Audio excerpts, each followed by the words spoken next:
Mesdames et messieurs, les vœux 2022 prennent une forme particulière cette année. Mais c'est avant tout pour répondre aux enjeux de ralentissement des contaminations dans cette période de crise sanitaire. C'est donc une année bien particulière qui s'achève, pendant laquelle il nous a fallu sans cesse nous adapter. C'est ce que nous avons fait, par exemple, vis-à-vis de l'effort collectif de vaccination. Dès le mois d'avril, nous avons proposé nos services à l'Agence régionale de santé afin d'établir sur Valgelon-La Rochette un centre de vaccination au plus près de vous. Je laisserai Mathilde en parler plus précisément tout à l'heure. Les vœux sont traditionnellement l'occasion de faire une rétrospective de l'année écoulée et nous ne dérogerons pas à cette règle. Nous allons vous présenter les premiers pas de notre liste « Vitaminons notre ville » dans une année qui fut riche en événements comme vous pourrez le constater dans les interventions de vos élus. À notre arrivée en mars 2021, après plus de 6 mois de tutelle de l'État, les sujets ne manquaient pas. Il nous fallait relancer des projets stoppés prématurément et enclencher nos propres actions. Je peux vous donner quelques exemples parmi tant d'autres. Nous avons remis à plat le projet d'extension du camping, irréalisable en l'état avec plus de 50% des parcelles ayant une partie de leur surface en zone humide, donc inconstructible. Nous avons repris et modifié le projet de cheminement doux entre le centre-bourg et le lac Saint-Clair. Initialement prévu le long de la départementale, nous souhaitons en faire une véritable voie verte, calme et sécurisée, en site propre, avec pour objectif de créer un lien entre les habitants des différents quartiers. Nous avons entamé, avec votre concours d'ailleurs, via un sondage dans le bulletin municipal, la réflexion sur le devenir du château. Même si les enfants sont partis physiquement depuis juillet 2021, le bâtiment est toujours sous la responsabilité de la fondation Œuvre Village Enfance, et ce jusqu'à résiliation du bail. Notre mandat est fondamentalement placé sous le signe du service à la population, et c'est pour cela que nous avons très rapidement sollicité, avec insistance, les services de l'État pour obtenir l'autorisation de réaliser les cartes d'identité et les passeports. À ce titre, je remercie chaleureusement 2 femmes remarquables de notre territoire qui nous ont soutenus dans cette démarche. Il s'agit de Béatrice Santé, notre présidente de la communauté de communes et conseillère générale, et d'Émilie Bonivard, notre députée et conseillère régionale. Elles ont en effet sollicité respectivement Joël Giraud, secrétaire d'État à la ruralité, et Gérald Darmanin, ministre de l'Intérieur. Aujourd'hui, c'est avec fierté que je vous confirme qu'il sera bientôt possible d'effectuer ces démarches administratives directement sur notre commune. Ce service devrait être opérationnel dans quelques mois et j'en profite pour vous informer que prochainement, et conformément à notre engagement de campagne, les plages d'ouverture de la mairie seront étendues pour inclure le samedi matin. Je remercie d'ailleurs au nom de notre équipe municipale l'ensemble des agents de la commune. Ils font preuve d'une grande résilience dans une époque en perpétuel mouvement et ils nous prouvent au quotidien leur attachement aux valeurs du service public. Maintenant, je vous laisse découvrir notre équipe et je vous retrouve à l'issue de cette vidéo pour vous adresser mes meilleurs vœux.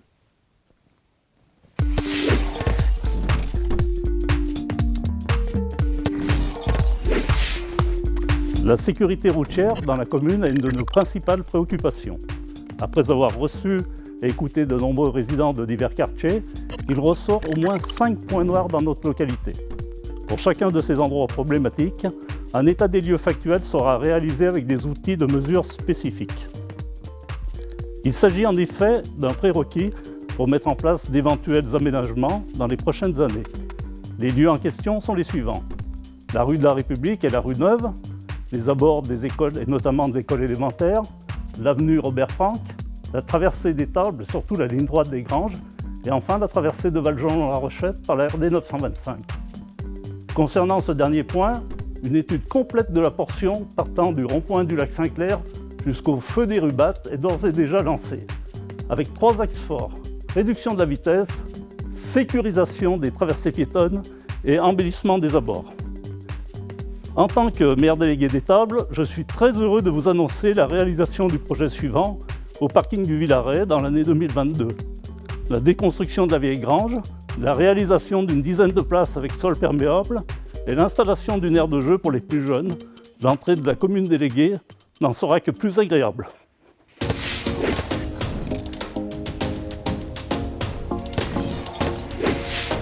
Ces 2 dernières années ont été marquées par la crise sanitaire de la Covid.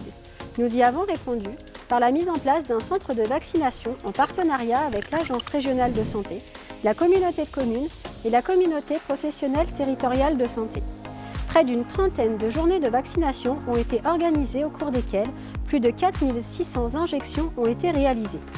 Je tenais à remercier à ce titre les services techniques et administratifs pour leur travail, leur réactivité et leur présence pendant la vaccination. Un grand merci également à tous les professionnels de santé médecins, pharmaciens, infirmiers, actifs et retraités. Enfin, merci, vraiment merci à tous nos bénévoles. Ils ont été 37 citoyens, dont 11 élus municipaux, à être présents durant ces nombreuses semaines. Merci. Une petite bouteille, un petit sac. Merci. Tous nos vœux pour cette nouvelle année. C'est très gentil. Et puis des petites douceurs pour affronter l'année. Et surtout un énorme merci pour votre présence avec nous pendant toutes ces semaines.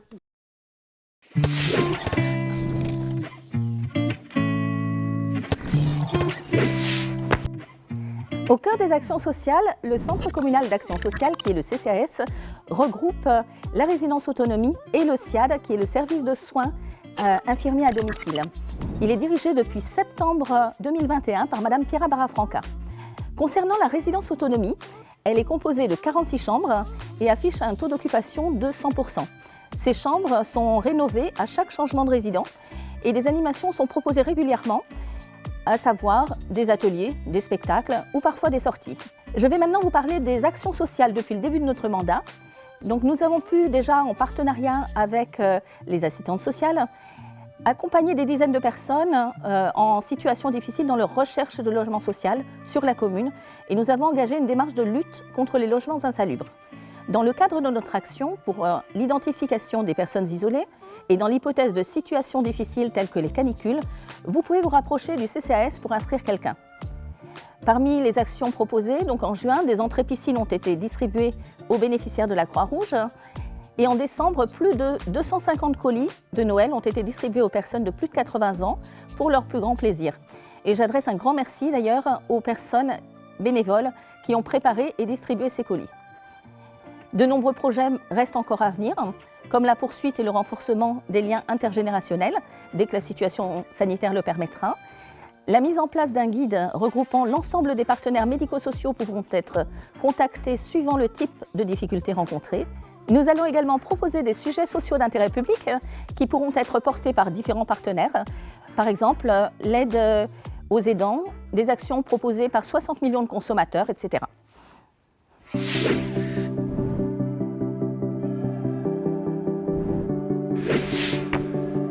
Le but de Territoire zéro chômeur de longue durée, voulu par l'État et accompagné par l'Europe, est de proposer à toutes les personnes privées d'emploi qui le désirent un CDI à temps choisi, au SMIC, en développant et finançant des activités utiles et non concurrentes des emplois existants pour répondre aux besoins des divers acteurs du territoire, habitants, entreprises, institutions. Au niveau local, c'est la communauté de communes Cœur de Savoie qui porte officiellement cette expérimentation. Nous avons fait le choix de la soutenir en créant notamment un poste de conseiller délégué dédié au projet, tout en considérant que les coûts inhérents ne sont pas supportés par la commune et les habitants. Mais alors, outre les 43 milliards d'euros générés par la privation d'emploi, pourquoi cette expérimentation ? Parce que personne n'est inemployable lorsque l'emploi est adapté aux capacités et aux compétences des personnes. Parce que ce n'est pas le travail qui manque. Un grand nombre de travaux utiles pour les habitants, les collectivités et les entreprises restent à réaliser. Parce que ce n'est pas l'argent qui manque, car la privation d'emploi coûte plus cher à la société que la production d'emploi. Nous sommes persuadés que les personnes privées d'emploi peuvent être utiles à la communauté et que nous pouvons mutuellement nous aider pour aller plus loin ensemble.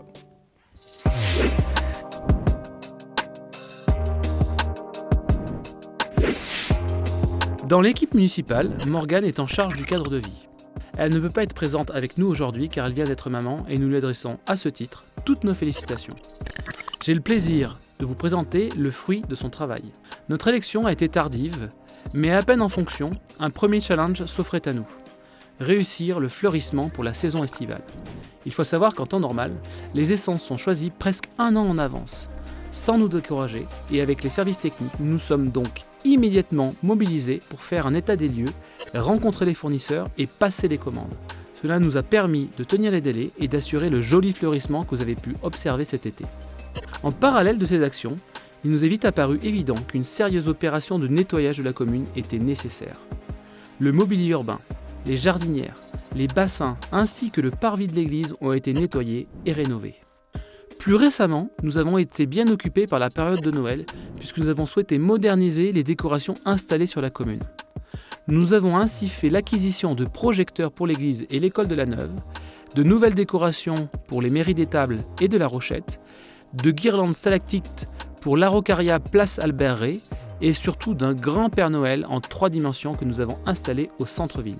Et comme la décoration et l'illumination est l'affaire de tous, nous avons souhaité mettre à l'honneur les plus grands contributeurs, donc vous, en organisant un petit concours des meilleures décorations de Noël, dont voici la remise des prix. Oui, on va essayer, merci. Merci bien, Félicitations. merci bien. Merci encore pour votre participation, en espérant vous voir encore plus nombreux l'année prochaine. Pensez à vous inscrire.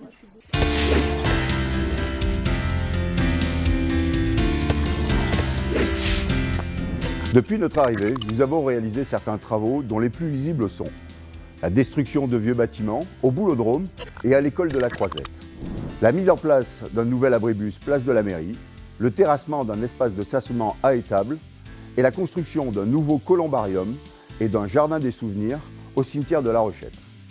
D'ici fin février, des bornes semi-automatiques seront installées sur les 5 axes d'entrée et de sortie de notre centre-ville, afin de sécuriser l'accès. Les événements majeurs de la commune, comme notre marché hebdomadaire, la Vogue ou certaines cérémonies, pourront ainsi se dérouler en toute sécurité. En lien avec notre brigade de gendarmerie, nous avons modifié et amélioré notre parc de vidéoprotection. Ce réseau est maintenant opérationnel et renforce la sécurité de notre commune, en nous permettant de lutter efficacement contre des actes de malveillance, de dégradation ou bien de violence. Grâce à la mise en place d'un nouveau système LAPI, lecture automatique de plaques d'immatriculation à des points stratégiques, nous pouvons désormais identifier des véhicules de jour comme de nuit. C'est un atout indéniable pour la résolution de certaines affaires pour notre brigade. Depuis 10 mois, nous nous sommes attachés à respecter nos engagements. Ces changements, ces améliorations vont dans un seul sens, celui de l'intérêt général et le bien-être de nos concitoyens. Enfin, je tiens vivement à remercier nos agents du service technique pour leur implication au quotidien.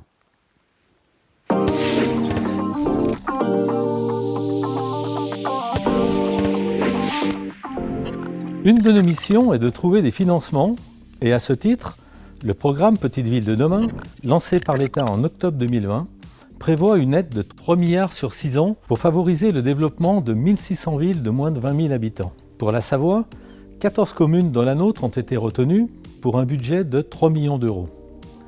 À la suite de notre élection, en mars dernier, l'urgence absolue a été de monter un dossier à déposer avant le 1er avril. Et ce n'était pas un poisson. Le cahier des charges imposait des projets structurants, hors travaux de voirie et de parking, et nous avons choisi d'inscrire de façon non exhaustive les projets suivants. L'extension de l'école maternelle des Grillons, la construction d'un bâtiment pôle enfance avec restaurant scolaire et regroupement des accueils périscolaires, la voie verte, la création d'une cuisine centrale, la création d'un espace coworking au Carme, la mise en place de panneaux photovoltaïques sur les bâtiments communaux, l'embellissement du lac Saint-Clair avec la mise en place de tables, barbecue, de jeux et une piste de pump track, la création d'un city-stade à étable, la réhabilitation de la piscine et bien sûr l'avenir du château. Le programme est ambitieux et ce label Petite Ville de demain nous permettra certainement d'obtenir d'autres subventions.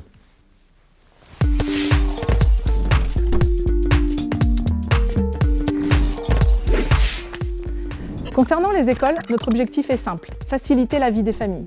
Nous avons commencé en réduisant immédiatement le délai minimum de réservation de la cantine et du périscolaire, passant d'1 semaine à 2 jours. Nous avons également débuté le réaménagement de l'espace du parking de la Croisette, qui était vétuste et très dangereux.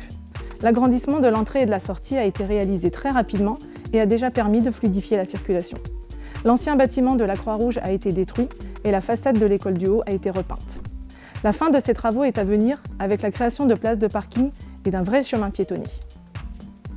D'autres projets sont toujours à l'étude, comme l'extension de l'école des Grillons et la construction d'un bâtiment à l'école de la Neuve pour la cantine, le périscolaire, le centre de loisirs, la ludothèque, etc.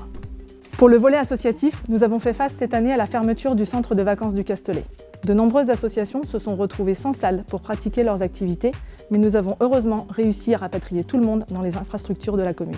Ensuite, à cause de la Covid, de nombreux enfants n'ont pas pu découvrir pleinement une activité sportive ou culturelle l'année dernière.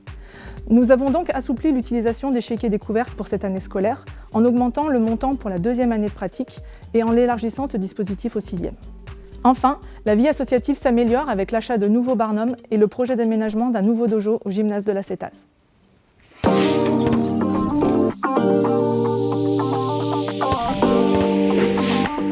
Pour ce début de mandat, nous avons cherché à travailler sur 2 axes.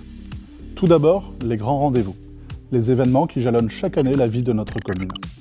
Nous avons souhaité nous placer à mi-chemin entre continuité et réinvention, quitte à bousculer un petit peu les habitudes. Cela a commencé par le Forum des associations, à la rentrée de septembre. Alors qu'il était organisé historiquement dans le gymnase du Centenaire, nous l'avons déplacé devant la médiathèque, en extérieur. Le soleil a été au rendez-vous et ce nouvel emplacement a offert aux bénévoles et aux visiteurs de l'espace de la luminosité et une grande scène pour les différentes démonstrations. Nous avons poursuivi avec le marché de Noël, organisé conjointement avec plusieurs associations de la ville. En l'installant place du 8 mai, nous avons réussi à recréer un vrai petit village de Noël où les plus de 4000 visiteurs ont pu déambuler entre les stands des artisans et les points de restauration. Les animations qui ont ponctué la journée, et en particulier le spectacle nocturne, ont ravi les petits comme les grands. Notre second axe de travail concerne le développement de la synergie entre les associations. Nous souhaitons faciliter les rencontres entre bénévoles et favoriser les échanges, car nous sommes persuadés que cela aura un effet multiplicateur et créera de l'émulation. Je viens de parler du marché de Noël, qui est un bel exemple de travail collaboratif, mais je peux également citer le duathlon, qui a permis d'impliquer plus d'une dizaine d'associations au stand de restauration ou sur les postes de signaleurs, ainsi que plusieurs entreprises locales. Notre commune peut être fière de la qualité et de la densité de son tissu associatif et la municipalité se doit d'encourager, de soutenir et d'être aux côtés des nombreux bénévoles du territoire. À ce titre, nous souhaitons féliciter les associations qui ont su maintenir leur activité durant cette pandémie et encourager toutes celles qui luttent en ces temps difficiles. Nous avons également récompensé nos sportifs sélectionnés en équipe de France ou qui ont participé à des championnats de niveau national.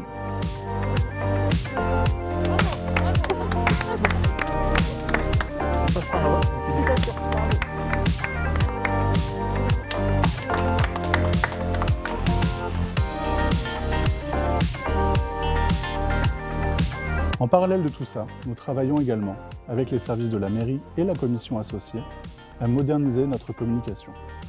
Cela a commencé avec le bulletin municipal qui a entamé sa transformation et la diffusion de calendriers aux couleurs de Valgelon-La Rochette. Et cela se poursuivra sur 2022 avec pour objectif d'une part de faire rayonner notre commune sur le territoire et d'autre part de transmettre plus efficacement les informations aux habitants.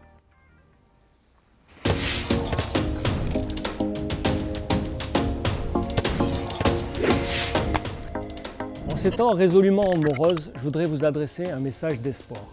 En effet, malgré le contexte de la Covid, Valgelon-La Rochette reste une terre d'accueil où il fait bon vivre. Pour preuve, de nombreux porteurs de projets ont été rencontrés courant 2021 et nous les avons accompagnés. D'ailleurs, une nouvelle épicerie verra le jour cette année 2022 au bâtiment Les Carmes, en remplacement de l'Office de tourisme.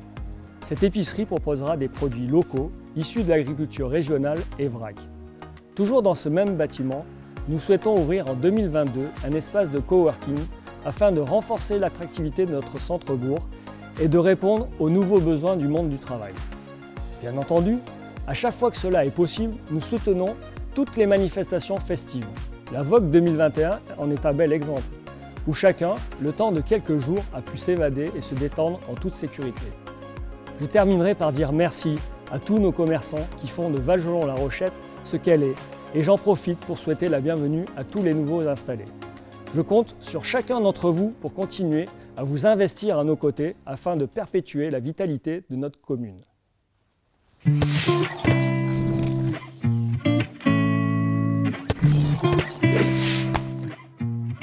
Guillaume, pour cette nouvelle année, la municipalité relance l'appel aux jeunes de la commune âgés entre 13 et 17 ans. Si tu es intéressé, tu pourras proposer tes idées pour orienter les différents projets, comme l'aménagement de l'espace détente devant le collège, la création du pump track et du city stade, l'organisation d'événements et autres. Si vous êtes intéressé, vous pouvez déposer vos coordonnées afin que nous puissions vous contacter pour les dates de mission. La vie au sein de la médiathèque est toujours aussi dynamique avec 3 nouveautés. En 2021, la commune a investi pour un nouveau site internet qui est maintenant responsive. Il s'adapte au format tablette et smartphone. Parmi les nombreuses animations, des ateliers d'éveil musical et sonore ont pris forme pour les tout-petits les mercredis matins. Proposé par Savoie Biblio, le dispositif Bibliothèque désirable s'adresse aux personnes en incapacité de lire en raison d'un handicap ou de troubles 10. Chers bénévoles, pour cette nouvelle année, nous vous présentons nos vifs remerciements pour le don de temps que vous avez encore offert à la médiathèque.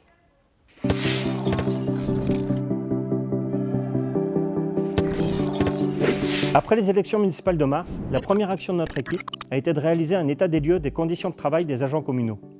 Nous avons donc organisé une enquête interne sur la qualité de vie au travail avec deux objectifs.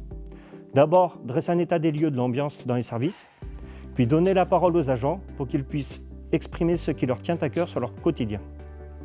Ensuite, nous avons engagé un séminaire sur la cohésion d'équipe et la communication avec les élus et l'ensemble du personnel. Il était indispensable d'expliquer notre vision et de rassurer les agents puisque le contexte sanitaire et les interdictions de rassemblement n'avaient pas permis de rencontrer les services dès notre arrivée. Nous avons identifié plusieurs pistes d'amélioration et décidé d'investir sans hésiter dans du matériel opérationnel et adapté. Nous avons fait ainsi l'acquisition d'un véhicule multifonction, de plusieurs autolaveuses, renouvelé en grande partie un parc informatique obsolète et repensé entièrement l'infrastructure télécom. Enfin, suite à de nombreux départs de personnel, à la retraite ou pour convenance personnelle, vous avez pu découvrir ces derniers mois de nouveaux visages. Nous sommes prêts pour aborder les défis de 2022.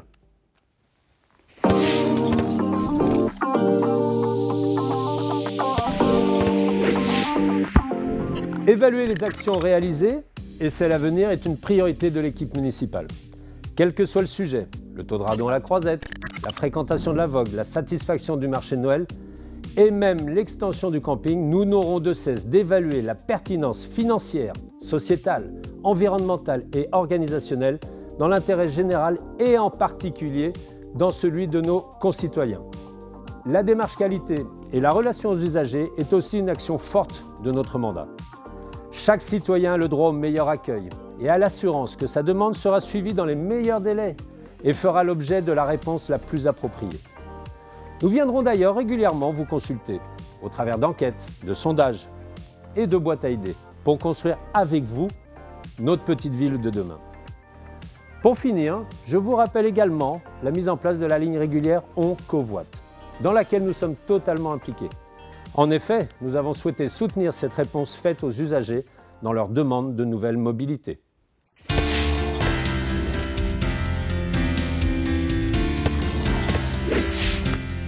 J'espère que ce format vidéo vous a plu. En attendant d'avoir le plaisir de vous rencontrer sur la commune, il me reste un dernier message à vous adresser. Bonne année vitaminée!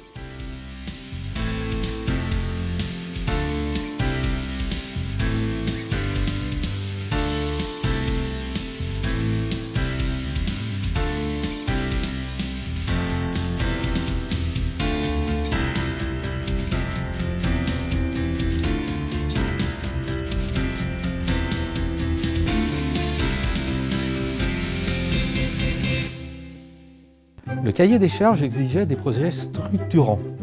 Oh, ouais. Merde, je croyais que c'était bon. De sécurité, de vie. Oh là là. Ce raisonnement est... Oh là là. Attends. Merde. Non, mais je voulais... Il n'y avait plus de David.